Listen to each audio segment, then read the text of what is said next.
오늘의 사연은 죽어도 좋으니 이 남자 아니면 안 되겠다고 뻔뻔하게 이혼 요구한 아내를 이악 물고 통쾌하게 복수한 사연입니다. 후반에 사연자분이 아내에게 복수한 사이다 방법이 있으니 꼭 끝까지 들어주세요. 그럼 사연 시작하겠습니다. 저는 32살의 남자이고 지금 그럭저럭 잘 돌아가는 기업에서 일하고 있습니다. 5년 전에 아내를 만나 넉넉하지는 않았지만 그럭저럭 행복하게 살고 있었고요. 6달 전에 이혼했지만요. 그런데 어느 날 갑자기 제 아내가 저한테 이혼을 요구하더군요. 다른 남자가 생겼다나 뭐라나. 저는 아내가 무슨 장난을 치는 줄 알고 거짓말이냐고 물었더니 아내가 하는 말이 참 과간이더라고요. 자기는 그 사람을 사랑하고 있고 저하고는 이제 정 떨어져서 같이 살 수가 없다고 하더군요. 그 말을 들은 제 심정이 어떠했겠습니까? 아내가 그동안 저한테 불만이 많았었던 것은 잘 알고 있었는데 하지만 그렇다고 해서 이런 식으로 제 가슴을 후벼 파면서 떠나려고 하다니 말입니다.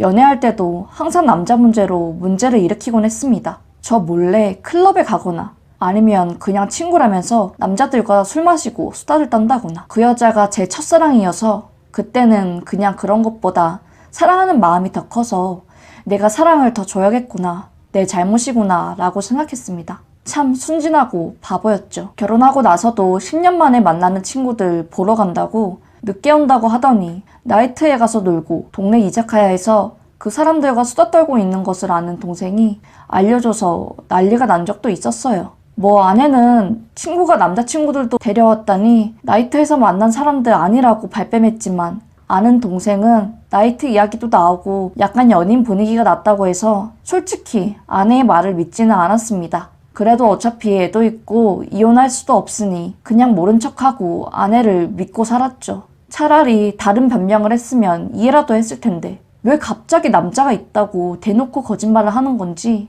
저는 그때까지만 해도 그렇게 생각했습니다. 항상 발뺌하고 아니라고 하는 아내인데 당당하게 남자가 있다고 하니 말도 안 된다고 생각했었죠. 헌데 제 아내의 말은 사실이었더군요. 1년 전에 동창 친구들과 어울려 유원지에 갔다가 우연히 만난 남자들. 그 남자들은 다들 같은 회사에 다니는 남자들이었고 매너도 좋고 짝이 맞아서 함께 놀아놨다고 하더군요. 그러다가 완전히 정신 못 차리고 불륜에 빠지고 말았고요. 제 아내뿐만이 아니라 다른 아내 친구 3명도 그때 만난 남자들과 깊은 관계를 지금까지 맺고 있다고 하네요. 어이가 없었습니다. 뒤통수를 갑자기 누가 세게 때린 것처럼 뻐근해지고 심장도 너무 빨리 뛰어서 손으로 물건을 잡지도 못할 지경이었어요. 그래도 믿지 않는 저한테 제 아내는 아내가 사귄다는 남자의 이름과 회사, 전화번호까지 주면서 뻔뻔스럽게 확인해보라고 들이대더군요. 자기는 진짜 이 남자 사랑한다고, 미안한데 진짜 이혼 좀 해달라고, 나 이 남자 없으면 숨도 못 쉴 만큼 그 정도라면서요.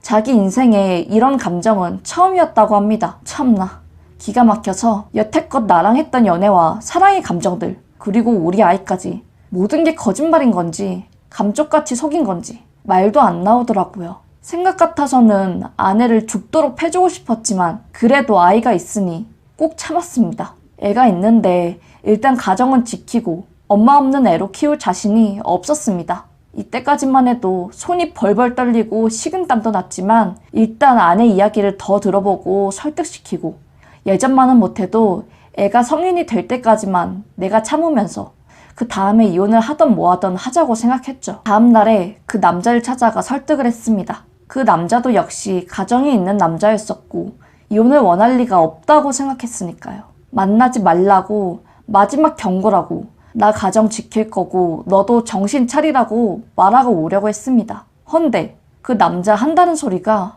이미 자기 아내와 별거 중이라며 제 아내를 포기할 수 없다고 당당하게 말하더군요. 저는 그 남자를 만나면 죽어라고 패주겠다고 생각했건만 너무나도 당당하고 뻔뻔스러운 그 남자의 태도에 오히려 기가 막히고 허탈해서 아무 말도 못하고 그냥 집에 왔죠. 그 남자를 만나고 집에 오니까 방 안은 온통 어지럽혀져 있고 저희 애 혼자만 남아서 울고 있더라고요. 제가 애한테 무슨 일이냐고 물어보니 애가 하는 말이 엄마가 짐을 챙겨서 집을 나갔다고 하더군요. 그냥 너 키우는 것도 나 지치고 언제까지 이렇게 사냐고, 나도 내 인생 내 사랑 찾아서 갈 거라고, 엄마 이해하라고 하면서 나갔더랍니다. 저도 저지만 애가 도대체 무슨 죄라고 애한테까지 상처를 줄 수 있는지 정말 그때는 아내를 죽이고 싶을 정도였습니다. 대체 애가 무슨 죄입니까? 도대체 어떤 남자길래 남편의 애까지 버리고 집을 나갈 정도입니까? 정말 우라가 터지더라고요. 그동안 TV나 신문에서만 봐왔던 불륜으로 인한 가정 파탄이 저희 집에까지 일어나리라고는 꿈에도 생각지 못했습니다. 정말 억울하고 분해서 미칠 지경이었습니다. 하루아침에 이렇게 제 인생이 파탄 날 줄은 꿈에도 몰랐습니다. 가만히 있을 수 없었습니다.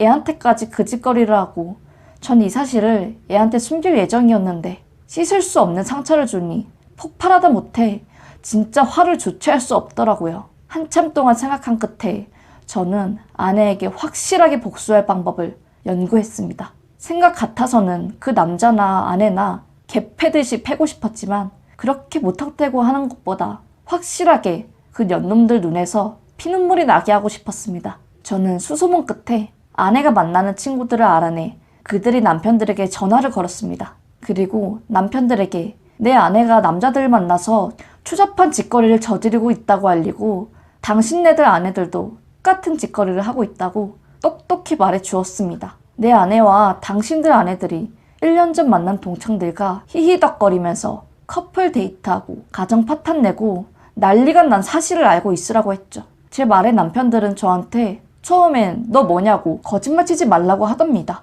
그래서 문자로 제가 아내와 문자한 내용 그리고 정황들을 자세히 보내주었죠. 남편들은 충격을 받았는지 가만히 안 있을 거라는 말로 전화를 끊었네요. 아내 친구 집안도 풍비박살을 났겠죠. 저는 거기서 그치지 않고 제 아내를 빼앗아간 남자의 회사 사장에게 전화를 걸었습니다. 소규모 회사라 그런지 인터넷에 회사명을 검색하고 대표 번호로 전화해서 사업처 드렸다고 하고 대표님한테 연결해달라고 하니 바로 연결되더라고요.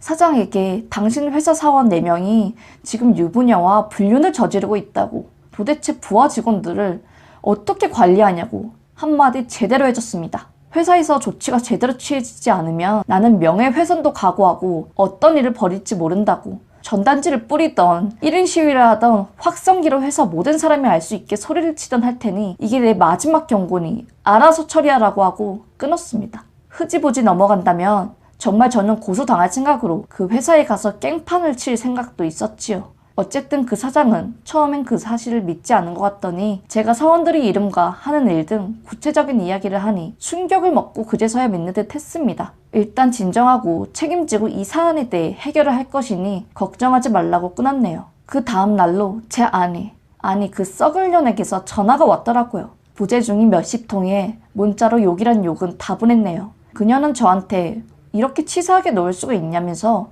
온갖 쌍욕을 퍼부어댔습니다. 그 사람 때문에 인생이 즐겁고 겨우 살아간 건데 네가 뭔데 망치냐고 내 인생에 도움도 안 된 놈아 하면서 욕이란 욕은 다 먹었네요. 그래서 저는 그 년한테 너를 괴롭힐 수 있을 때까지 끝까지 괴롭히겠다고 확실하게 말해주고 전화를 끊었습니다. 내가 상처받는 것만큼 너한테도 똑같이 돌려줄 거라고 밥도 못 먹고 숨도 못 쉬고 내 인생 자체를 부정하게 만든 너를 절대 그냥 용서할 수 없다고 말했죠. 그리고 아내의 회사에 찾아가서 로비에서 큰 소리로 동창회에서 바람핀 땡땡땡 나와! 당장 안 나오면 니랑 그놈 둘 다 죽여버릴 거야 하고 소리쳤습니다. 일부러 아내 회사 사람들 다 알 수 있게요. 아내는 어디에 숨었는지 머리카락 하나 안 보이더라고요. 결국 안 나왔습니다. 하지만 제가 거기서 소리 지르는 이유는 아내를 만나기 위함이 아니라 회사 사람들이 아내가 무슨 짓을 한지 알게 하기 위함이었죠. 뭐 소리 지르자마자 사람들이 일제히 저를 쳐다보고 거기 있는 경비와 건물 관리하는 사람들이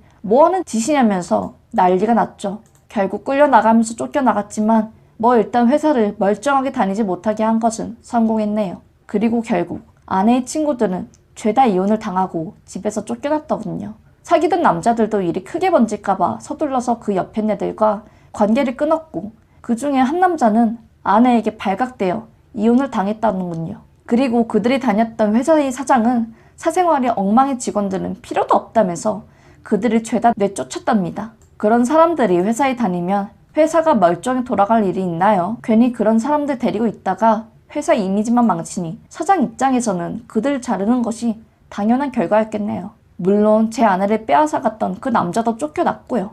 아마 동종업계에서는 절대 다시 발을 못 들일 겁니다. 한동안 그쪽 업계에서는 이 사건이 시끌벅적했으니까요. 뭐 남들에겐 엄청난 안주거리였겠죠. 그 소식을 듣고 저는 솔직히 말해서 무척이나 통쾌했네요. 저와 제 아이의 가슴을 갈기갈기 찢어놓은 당연한 대가라고 생각했죠. 그 뒤로 얼마 안 가서 제 아내는 그 남자와 헤어졌고 다시 저한테 돌아오겠다면서 울면서 전화를 하더군요. 하지만 어떤 미친 남편이 외간 남자와 바람까지 피우고도 뻔뻔스럽게 이혼 요구하면서 그 남자하고 집까지 나간 년을 받아들이고 싶겠습니까? 저는 당연히 아내에게 너 같은 년은 가정을 지킬 자격도 없는 년이라면서 온갖 욕을 퍼부어준 뒤에 매몰차게 전화를 끊었습니다. 그리고 한 달 뒤에 이혼 소송에서도 승소해서 아내에게 저한테 위자료를 3천만 원을 주게 하고 양육권 역시 제가 가지게 되었습니다. 물론 재산 분할에서도 저에게 압도적으로 유리하게 판결이 나왔고요. 뭐 당연한 결과지만요. 지금은 애하고 둘이서만 사는 중입니다. 최근 전 아내의 소식을 들어보니 이혼 뒤에 친정에서도 아내의 불륜이 죄다 알려져서 쓰레기 취급을 받고 쫓겨나서 지방으로 내려가서 여간방을 전전하면서 이상한 짓거리를 하면서 살고 있다고 하네요. 제가 저질렀던 일이 치사하다고 비난한다면 저도 할 말은 없습니다. 제 스스로도 그렇게 생각하니까요. 하지만 저는 바람을 피우면서 배우자와 자녀들에게 상처를 주는 사람들은 그만큼의 대가를 받아야 한다고 봅니다. 세상 이치를 보면 바람을 피우는 인간들보다 그들이 배우자와 자식들이 더 큰 고통을 받더라고요. 왜 그래야 하는 겁니까? 잘못을 저지른 작자들이 가장 고통스러워야 하는 것이 마땅한 일이 아닙니까? 저는 그렇게 했을 뿐입니다. 전 내일 회사 일 때문에 자야겠네요. 이상으로 제 빌어먹을 인생사였습니다. 들어주셔서 감사합니다. 라고 사연을 보내주셨습니다. 레전드 사연을 시청해주셔서 감사합니다. 오늘도 레전드 식구들 행복하세요.